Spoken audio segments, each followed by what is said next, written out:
The air on Deep Space Station Erebus was a manufactured lie. It was a carefully balanced cocktail of nitrogen, oxygen, and trace elements scrubbed and recycled through kilometers of humming, vibrating machinery until it tasted of nothing but ozone and cold metal. It was a constant, subliminal reminder of the 200,000 kilometers of absolute vacuum that separated the station's thin hull from the indifferent cosmos. To Ensign David Chen, the silence between the hums was the most terrifying part. It was a deep, resonant quiet that spoke of immense distance and profound isolation, a silence so complete it felt like a physical pressure against his eardrums. He had been on Erebus for 6 standard months, and the novelty of floating in a tin can at the edge of explored space had long since been replaced by a gnawing, low-grade dread. The station itself was a testament to brutalist efficiency. Gunmetal gray corridors, scuffed by the magnetic boots of generations of crew, branched off a central spine. The only splashes of color were the coded lines on the floor, red for emergency access, yellow for engineering, blue for command, and the occasional warning stencil. Every surface was cold to the touch, leaching warmth from anything that rested against it for too long.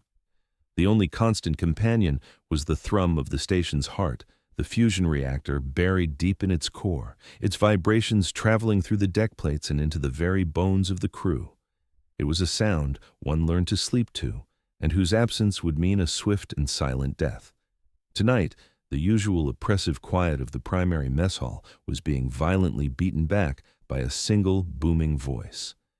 Lieutenant Commander Valerius was holding court. He was a large man, built like a freight hauler, with a jaw that seemed permanently set in a posture of aggressive pronouncement. His uniform was immaculate, the gold braid of his rank catching the flat artificial light of the overhead panels. He stood rather than sat, leaning against a table with a proprietary air, a mug of steaming reconstituted coffee clutched in one thick-fingered hand. A small constellation of junior officers and enlisted crew orbited him, their faces a mixture of sycophantic amusement and nervous respect. "And so the pirate captain looks at me," Valerius roared, his voice bouncing off the metallic walls, "and he says, 'You wouldn't dare fire on a civilian vessel.'" I just smiled. He paused for dramatic effect, his eyes sweeping across his audience. I keyed the comms and told him, "Sir, your vessel is currently pointing 3 plasma cannons at a Federation capital ship. The only thing civilian about you is your profound lack of tactical sense." A wave of forced laughter washed through the group. Chen, sitting a few tables away, managed a weak smile. He'd heard this story, or a variation of it, at least 4 times. Valerius was the station's executive officer, a man whose authority was derived less from his tactical acumen and more from the sheer volume of his presence. He filled every room he entered, his personality a gravitational force that pulled all attention toward him. He treated the station not as a complex, delicate instrument for deep space research and observation, but as his own personal fiefdom, a stage for the performance of his own legend. Chen's gaze drifted past the loud, preening officer.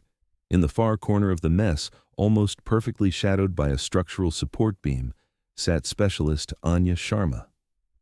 If Valerius was a roaring bonfire, sucking all the air and attention out of the room, Sharma was a pocket of absolute cold. She was slight of build, her sterile gray fatigues devoid of any rank, name, or insignia. They hung on her frame as if she were a ghost, a placeholder for a person who had yet to arrive. Her dark hair was pulled back in a severe functional knot, and her face, when you could see it, was a study in impassive neutrality. She was not eating, she was not reading a datapad or talking to anyone. She was meticulously disassembling and cleaning a micro-optic calibration tool, its tiny components laid out on a clean white cloth in a perfect ordered line. Her movements were economical, precise, each twist of a driver and wipe of a cloth executed with the unthinking grace of a master artisan. She was a zone of silence. The cacophony of Valerius's voice seemed to bend around her, unable to penetrate the bubble of intense, quiet focus she generated. She was the station's greatest mystery. Her official designation was Systems Integration Specialist, a title so vague as to be meaningless. She reported to no one, held no formal authority, and spoke only when a direct operational question was posed to her.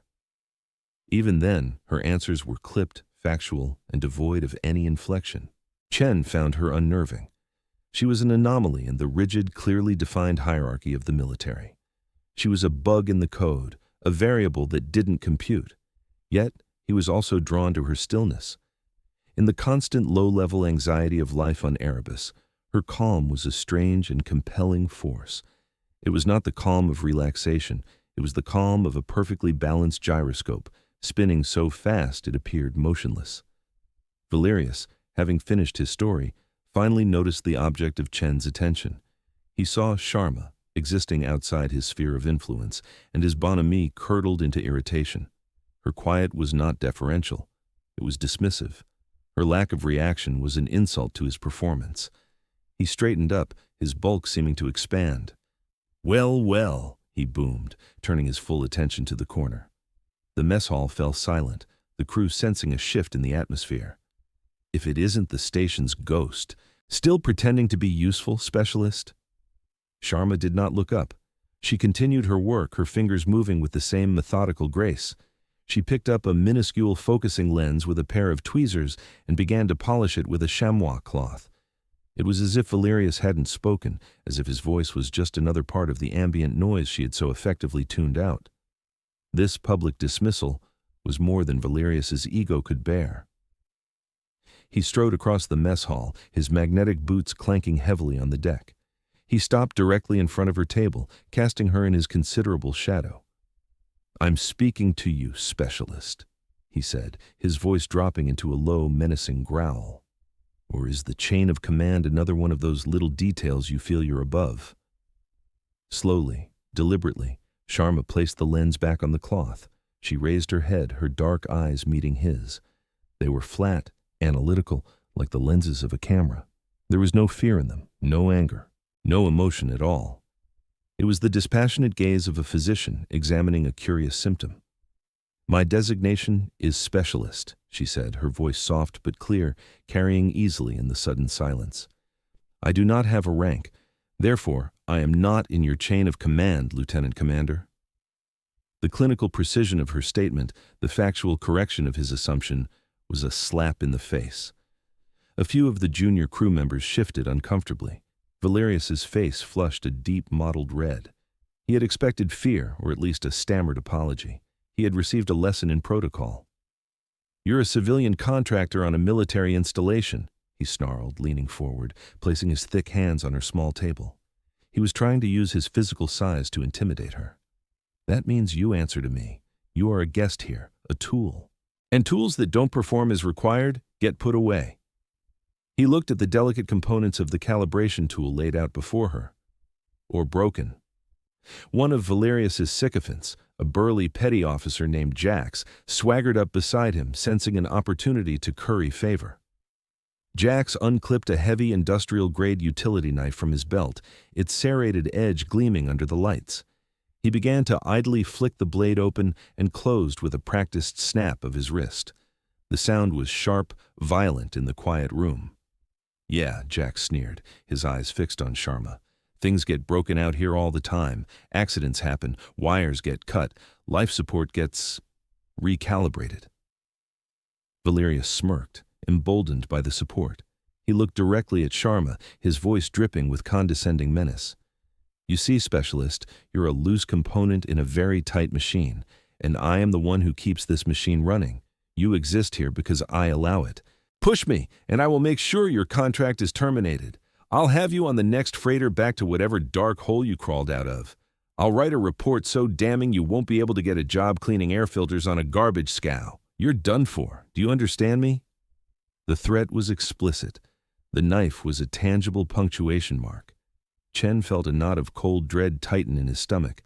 This was more than just an officer pulling rank. It was a cruel public humiliation, a naked display of power for its own sake. He looked at Sharma, expecting to see her composure finally crack, but it didn't. Her expression remained unchanged. She processed his threat not as an emotional attack, but as a data packet. Loud, inefficient, redundant. She held his gaze for a long, silent moment. The entire mess hall seemed to be holding its breath. Then, She slowly lowered her eyes back to the tool on the table. She picked up the final component, a tiny energy conduit, and slotted it into place with a faint, satisfying click. The tool was reassembled. Her work was complete. She began to carefully fold the white cloth over the device, her movements as calm and deliberate as before. She had not acknowledged his threat. She had not acknowledged the knife. She had simply finished her task. She had processed his entire performance of dominance as irrelevant noise and returned to the signal. Valerius was left standing there, his threat hanging uselessly in the air. He had thrown his most powerful punch and hit nothing but smoke. The silence that followed was no longer his. It was hers. It was a silence that judged him, weighed him, and found him wanting. Humiliated and furious, he spun on his heel. "Get back to work!" he bellowed at the assembled crew, his voice cracking with rage. "This isn't a theater!" He stormed out of the mess hall, Jax and his other followers scrambling in his wake. Chen let out a breath he didn't realize he'd been holding. He looked back at the corner.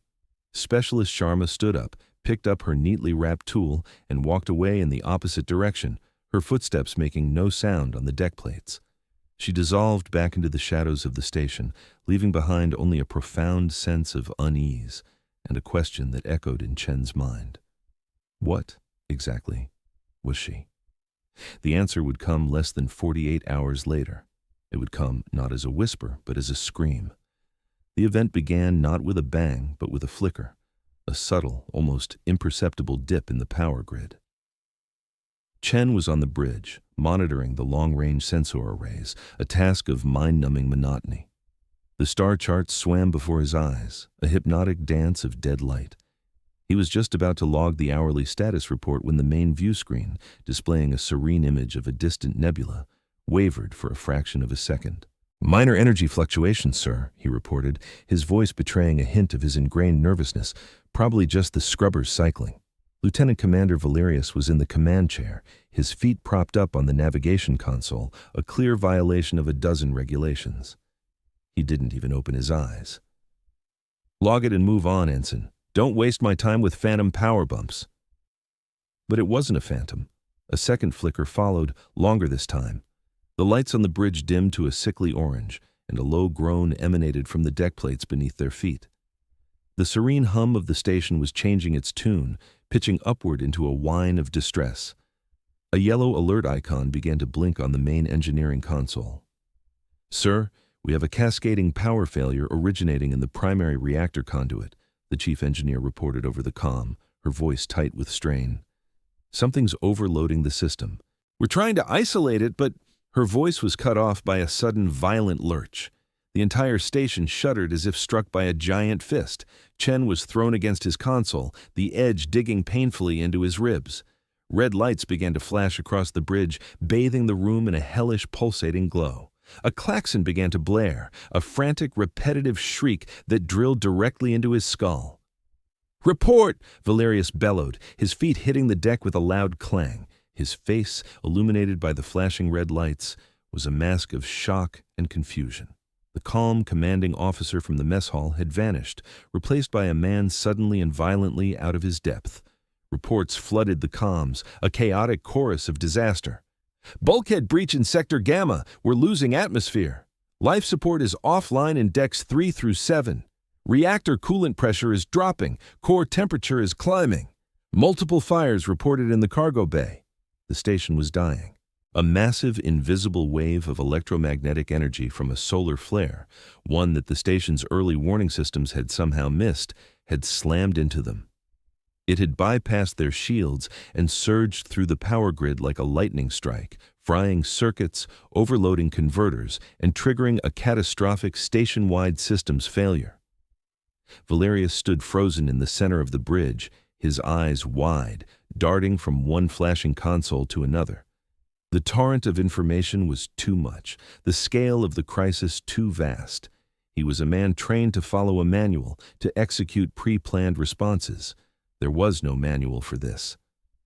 "Get me damage control," he shouted, his voice a half-octave too high. "Seal the breach sections. Somebody get that reactor under control."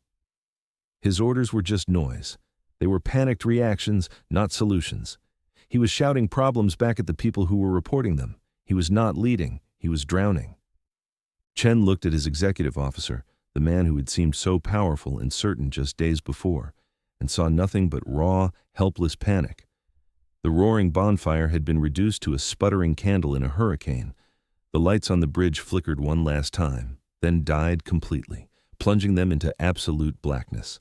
The klaxon cut out, replaced by an even more terrifying sound, the failing, gargling groan of the main life support systems shutting down. The only light came from the sparks showering from a ruptured ceiling conduit. The only sound was the ragged, terrified breathing of the bridge crew. They were adrift, they were broken, and they were running out of air. Then, a new sound cut through the darkness. It was the soft, steady click of a hand-cranked emergency power cell, followed by the hum of a single activated datapad. A small, focused beam of white light sliced through the gloom, illuminating a small circle of the deck. The light moved, not erratically, but with a smooth, deliberate purpose. It panned across the bridge, clinically assessing the damage. The light came from specialist Anya Sharma. Chen didn't know how she had gotten onto the bridge. He hadn't seen her enter. In the chaos, she had simply appeared, a shard of absolute calm in the heart of the storm. She stood near the main engineering console, her datapad held in one hand, its screen a cascade of diagnostic code that she was scrolling through with impossible speed. Her face, illuminated from below, was serene. She was not panicking. She was working. "The primary power grid is fried," she said. Her voice was not loud, but it cut through the panicked whispers like a scalpel. It was a statement of fact, a diagnosis. The EM pulse triggered a feedback loop in the reactor's magnetic containment field. The coolant system failure is a tertiary symptom. The core is not in immediate danger of breach, but the heat buildup will compromise the superstructure in 12 minutes. She had assessed and diagnosed a station-wide catastrophe in less than 30 seconds of darkness. Valerius, stumbling in the dark, finally found his voice. "Who put you in charge? I am the commanding officer here. I give the orders." Sharma did not even look at him. She was the system's immune response, and his ego was an irrelevant infection. "Ensign Chen," she said, her voice still perfectly level.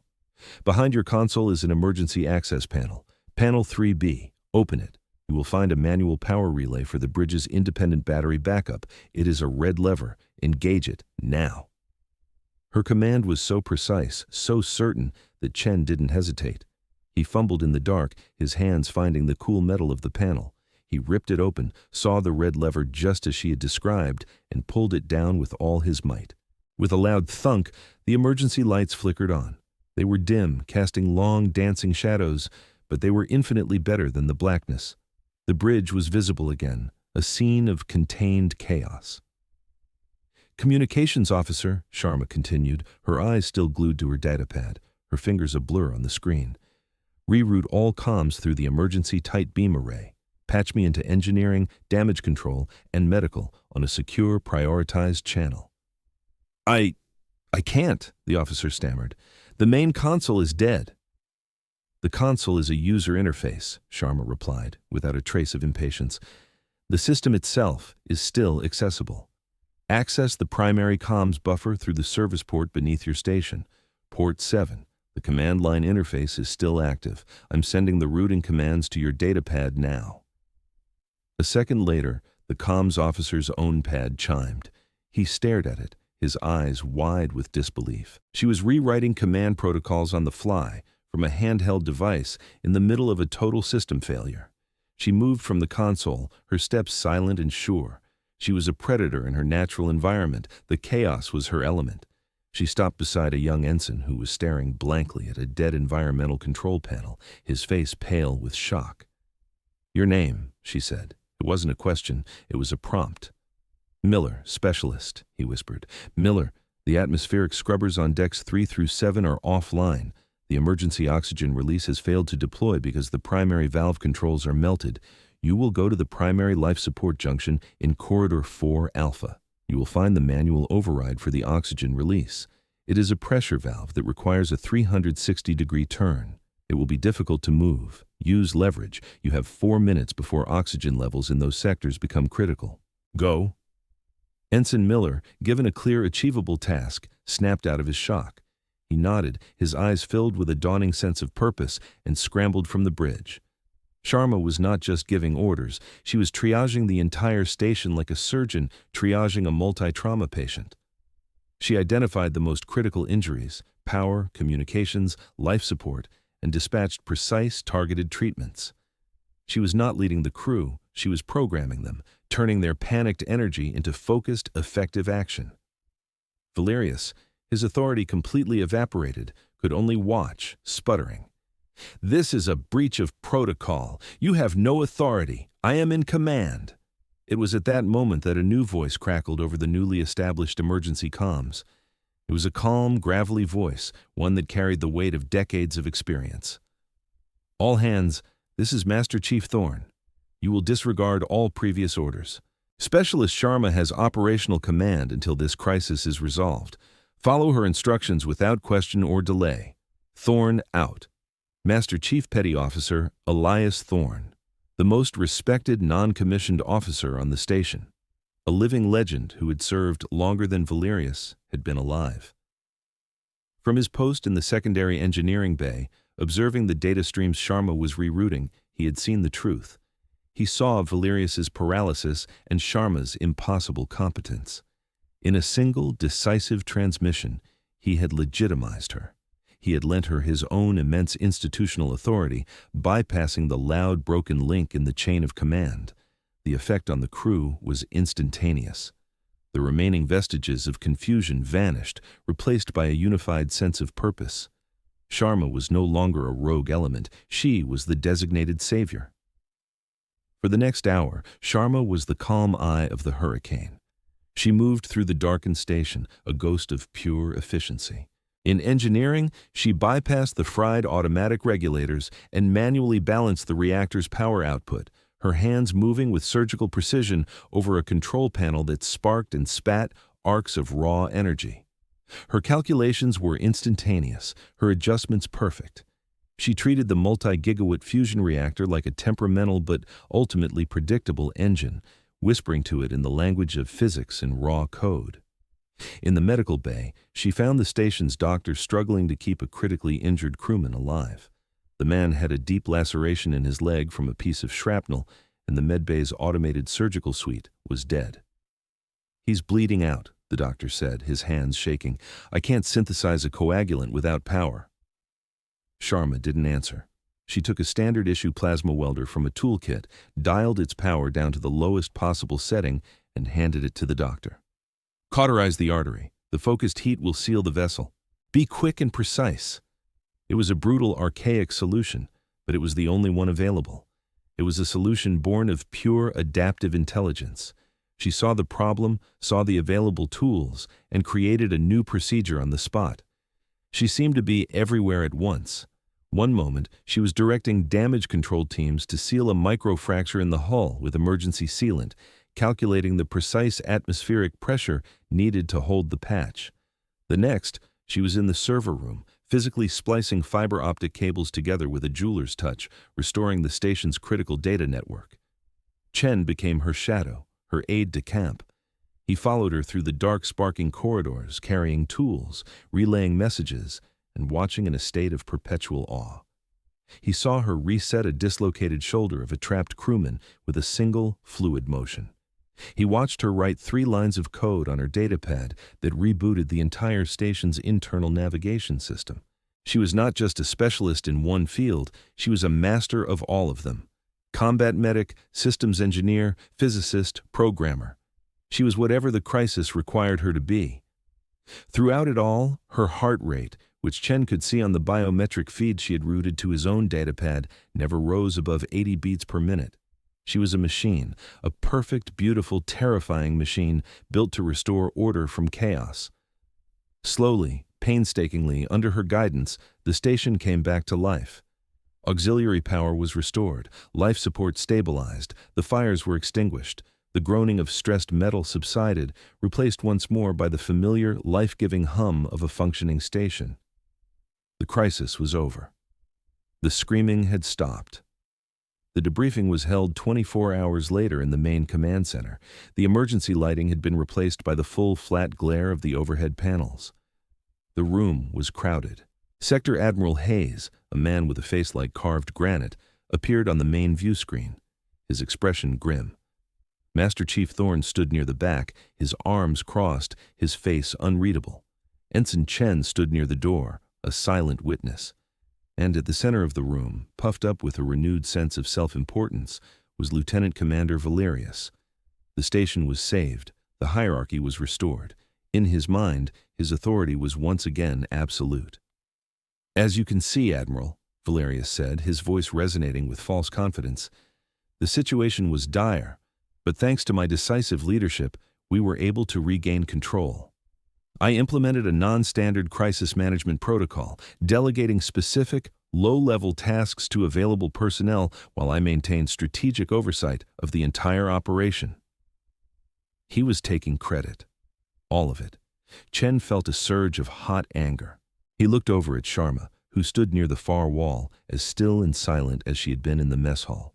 She was observing, her face betraying nothing. "I had to contend with a great deal of panic and confusion among the junior crew," Valerius continued, warming to his fiction.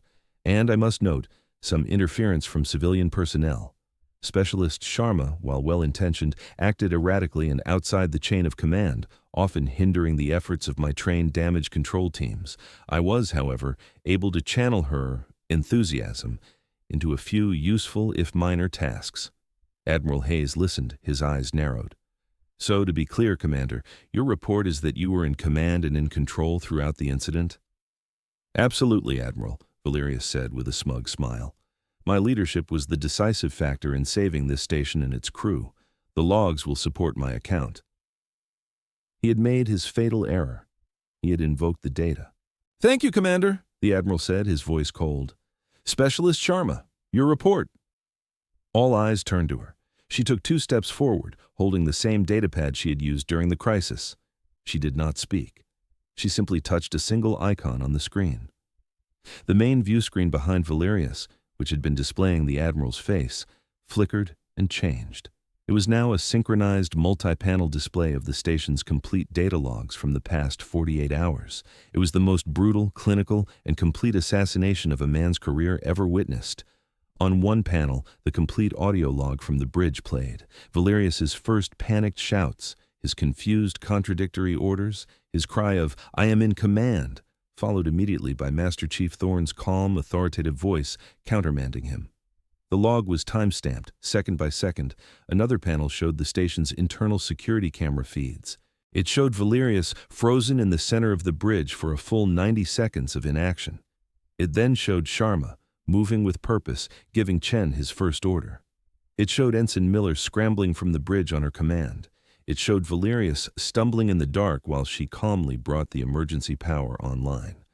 A third panel displayed biometric telemetry. 2 life signs were highlighted. One, labeled LCDR Valerius, showed a heart rate that spiked to 180 beats per minute, with cortisol and adrenaline levels skyrocketing off the chart. It was the physiological signature of pure panic. The other, labeled Specialist Sharma, showed a heart rate that remained as steady as a metronome throughout the entire crisis. A fourth panel showed a system-by-system breakdown of the recovery. It showed the exact command lines Sharma had input from her datapad to reroute communications. It showed the precise moment the reactor coolant pressure stabilized, coinciding with a security feed of her hands on the manual override. It showed the atmospheric data from Sector Gamma, the oxygen levels dipping to critical levels and then rising sharply, time-stamped to the exact moment Ensign Miller reported he had turned the valve she had sent him to find. The data was irrefutable. It was a cold, hard, mathematical narrative of his failure and her triumph. It did not interpret, it did not accuse, it simply stated the facts. And the facts were damning. But she wasn't finished. A final window opened on the screen. It was security footage from the mess hall 2 days prior. The audio was crystal clear. It showed Valerius looming over her. It showed Jax flicking his knife. And it played Valerius's voice, dripping with malice, for the entire command staff to hear. "Push me, and I will make sure your contract is terminated. I'll write a report so damning you won't be able to get a job cleaning air filters on a garbage scow. You're done for." The room was utterly silent. The only sound was the faint hum of the view screen, displaying the evidence of Valerius's lies, his incompetence, his cowardice, and his petty cruelty. He stood there, his face ashen, his mouth opening and closing with no sound coming out. He was a bug pinned to a board, dissected and displayed for all to see. He had threatened to ruin her career with a lie. She had ruined his in seconds, with nothing but the truth. Admiral Hayes' face reappeared on a small corner of the screen. His expression was glacial. "Lieutenant Commander Valerius," he said, his voice lethally quiet, "you are relieved of your duties as executive officer of this station, effective immediately. You are confined to your quarters, pending a full court-martial for dereliction of duty, cowardice in the face of danger, and conduct unbecoming an officer. I suspect the charge of threatening a civilian contractor will also be added to that list." Valerius finally found his voice, a pathetic, strangled whisper. "Admiral, I can explain." "No, Commander," the Admiral cut him off. "You cannot. You have explained yourself perfectly." He turned his gaze to the footage of Jax. "And find me that petty officer. He can join his commander in confinement." The Admiral's gaze then shifted, and Chen realized he was looking at Sharma. The coldness in his eyes melted away, replaced by something Chen had never seen an officer of his rank display: profound, unadulterated respect. "Specialist Sharma," he said, "on behalf of the fleet, thank you. Your performance was exemplary. We are in your debt." Sharma gave a single, almost imperceptible nod. The data had been presented. The system had been corrected. Her work was done. She turned off the display, and the main view screen returned to normal. In the aftermath, a strange sort of reverence settled over Station Erebus. The story of the debriefing spread through the crew like wildfire. The legend of the quiet specialist who had single-handedly saved them all and then clinically dismantled the station's loudest bully without raising her voice became a part of the station's mythology. She was no longer the station's ghost. She was its guardian angel, its silent, watchful protector. A few days later, Chen saw her in a quiet corridor, calibrating a sensor node on the wall. He had rehearsed a speech in his head a dozen times, a clumsy attempt to express his gratitude and awe. But now, standing before her, the words felt foolish and inadequate. "Specialist," he began, then faltered.